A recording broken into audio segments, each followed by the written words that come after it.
Geopolitical concerns rising with talk of potential military action in Syria. How are these events weighing on your views towards investing?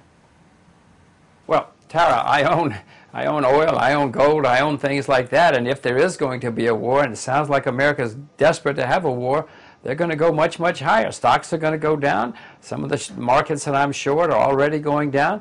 Commodities are going to go up. I mean, yeah, some of the things I own, I'll make a lot of money.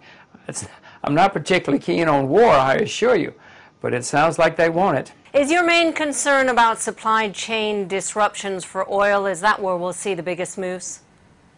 Well, that's where we'll see huge moves, but the problem with war, Tara, is, and I'm not the first to know this, no matter how well the plans are made, strange things happen in war, and who knows what unintended consequences will come. But I do know that throughout history, whenever you've had war, things like food prices have gone up a lot, energy prices have gone up a lot, copper price, lead prices, you know, all of these things go up a lot whenever there's been a war in the past.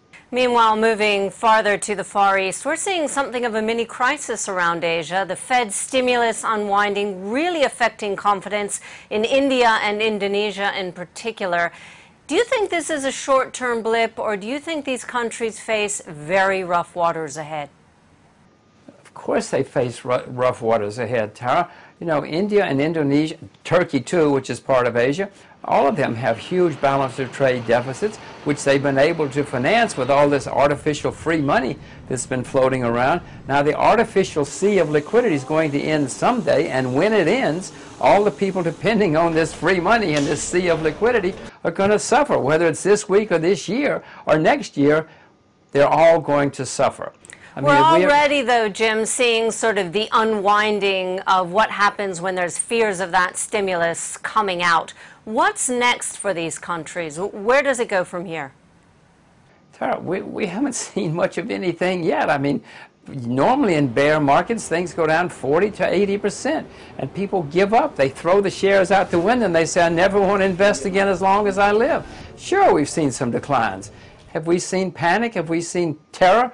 Absolutely not. Not in any markets yet. Are you expecting panic? We've seen many crises, but do you see more panic?